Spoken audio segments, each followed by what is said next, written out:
Kalam Shugonong na SN Times nong nilogi tongo kamari tabuni jorani nangkuma koktuma. Netaji Subhas Bidyanikatan wo Netaji Subhas Chandra ni bishi sarani chichuku kamani aje mashal palai jakha. Aro ni chief guest nge Faimanja Faike Muntriya okra Dr. Manik Shah abono karibo Faimanja Faike Mayor Deepak Majumdar. Kecham MLA Dilip Das logi rungnok ni furungnai jogrok. Tabuni jorani te kesha nangkuma koktuma Netaji Subhas Bidyanikatan wo Netaji Subhas Chandra ni bishi sarani chichuku kamani aje mashal palai jakha. Aro ni chief guest nge Faimanja Faike Muntriya okra Dr. Manik Shah abono karibo Faimanja Faike Mayor Deepak Majumdar. Kecham MLA Dilip Das logi rungnok ni furungnai jogrok. এখানে বিস্তারিত আলোচনা রেখেছেন Covid থেকে এখানে নেতাজি সুভাষ বিদ্যানিকেতনের এই যে rally বর্ণাঢ্য rally Covid থেকে শুরু হয়েছে 1951 সাল থেকে এটা শুরু হয়েছে এখনো সেটা ধারাবাহিকতা বজায় রেখেছে এবং আমরা ছোটবেলার থেকে আমরা মানে আমি না শুধু সারা ত্রিপুরাবাসী আগরতলাবাসী বসে থাকতো এই রেলে দেখার জন্য আজকেও কিন্তু তার ব্যতিক্রম হবে না আশা করি এখানে আমাদের সুভাষচন্দ্র বসু ভারতের স্বাধীনতা সংগ্রামের ইতিহাসে যদি স্মরণ করতে হয় চিরস্মরণীয় যিনি কিংবদন্তি নেতা যদি আমরা এক কথাই বলি তিনি হচ্ছেন আমাদের সুভাষচন্দ্র বসু এবং এইরকম একজন উজ্জ্বল এবং মহান চরিত্রের ভারতের স্বাধীন আন্দোলনে আমরা কিন্তু খুব কমই দেখতে পাই এবং যেভাবে উনি এই ভারতকে স্বাধীন করার জন্য নিজের জীবন যেভাবে উৎসর্গ করেছেন যেভাবে কাজ করেছেন সারা ভারতবর্ষে প্রতিটা ব্যক্তি বিশেষ করে বাঙালিদের মধ্যে উনি কিন্তু একটা হৃদয়ের স্থান নিয়ে নিয়েছেন আমরা জানি যে সুভাষচন্দ্র বসু কংগ্রেস দল থেকে বেরিয়ে ফরওয়ার্ড ব্লক নামে একটি রাজনৈতিক দল প্রতিষ্ঠা করেছিলেন উনি একমাত্র ব্যক্তি যিনি বলেছিলেন দাবি করেছিলেন যে পূর্ণ স্বাধীনতা ব্রিটিশ কর্তৃপক্ষ তাকে ওনাকে 11 বার ওনাকে কারারুদ্ধ করেছিলেন কিন্তু ওনাকে কোথাও আটকে রাখতে পারেন সবাই জানে এরকম একজন বীর পুরুষ আমরা ছোটবেলার থেকে ওনার যে বীর গাথা আমরা শুনে আসছি বারবার ওনার সম্পর্কে জানতে আমাদের ইচ্ছা হয় এখানে যারা নতুন জেনারেশনের যারা ছেলে মেয়েরা আছে আমি ওনাদেরকে বলবো নেতাজি সুভাষচন্দ্র বোস সম্পর্কে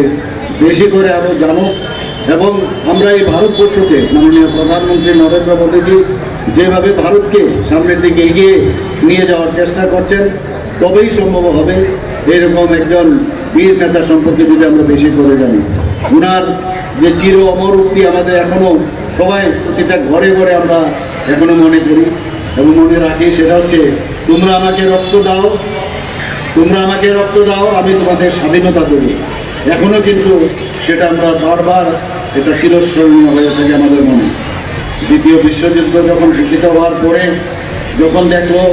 যে ব্রিটিশদের একটা দুর্বলতার জায়গা আছে তখন উনি সোভিয়েত ইউনিয়ন জার্মান এবং জাপানে উনি ভারত থেকে তিনি সেখানে চলে যান সে বিষয়ে আমাদের জানা আছে এবং মেইন উদ্দেশ্য কী ছিল যে এই সুযোগকে সদ্ব্যবহার করে যদি ব্রিটিশকে ভারত থেকে তাড়িয়ে দেওয়া যায় ওদের বিরুদ্ধে যদি আমরা যুদ্ধ ঘোষণা করি তবে সেটা সম্ভব হবে এবং জাপানিদের সহযোগিতায় উনি আজাদ হিন্দ ফৌজ পুনর্গঠন করেন এবং সেখানে মূলত যারা যুদ্ধবন্দী ছিল ভারতীয় সেই সব জায়গার মধ্যে সমস্ত সাউথ ইস্ট এশিয়া সিঙ্গাপুর সহ সমস্ত জায়গায় যারা কর্মরত ছিলেন তাদেরকে নিয়ে এই আজাদ হিন্দ ফৌজ উনি তৈরি করেন বলতে গেলে ভারতের প্রথম যে সরকার বলতে গেলে ওনার নেতৃত্বে ওনার মানে প্রধান হিসাবে এই আজাদ হিন্দ সরকার সেখানে গঠিত হয়েছিল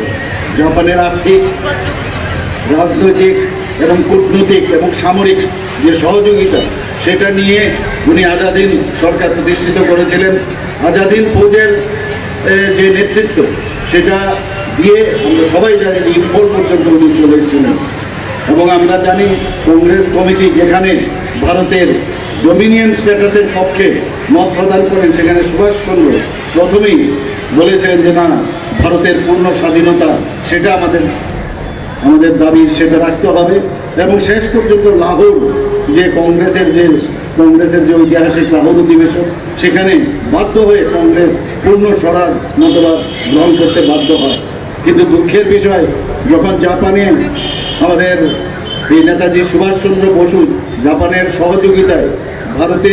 এই ব্রিটিশকে উৎখাত করার জন্য চেষ্টা করছিলেন, কিছু আমরা জানি আমাদের কিছু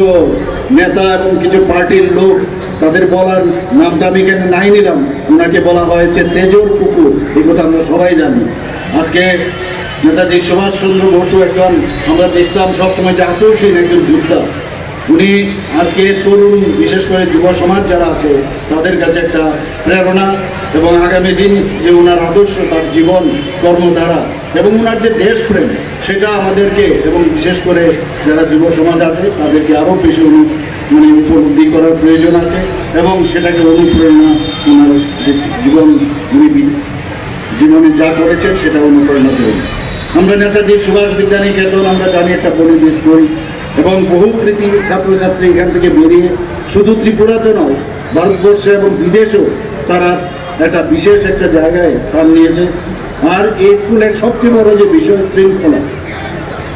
এবং খেলাধুলা থেকে আরম্ভ করে সাংস্কৃতিক চর্চা ও নানা বিষয়ে এই স্কুল ছাত্রছাত্রীদের সুনাম রয়েছে। এমন একজনের নামে এই স্কুলটি, যিনি আমাদের তরুণ যুব সমাজের কাছে একজন আদর্শ মনীষী ও পথপ্রদর্শক, তিনি দেশপ্রেমিক বীর নেতাজি সুভাষচন্দ্র বসু। এতদিন ধরে আমরা দেখেছি নেতাজি সুভাষচন্দ্র বোসকে ওনার যে প্রাপ্য যে সম্মান, সেটা কিন্তু আমরা দেখতে পাইনি আগের সরকারকে। কিন্তু মাননীয় প্রধানমন্ত্রী যখন আসলেন এবং ওনার নেতৃত্বে আমাদের যে সরকার, বর্তমান সরকার বিজেপি গভর্নমেন্ট, ওনাকে প্রাপ্য সম্মান সেটা দিয়েছে। আমরা সবাই জানি যে গ্র্যান্ড ক্যানোপি এট দ্য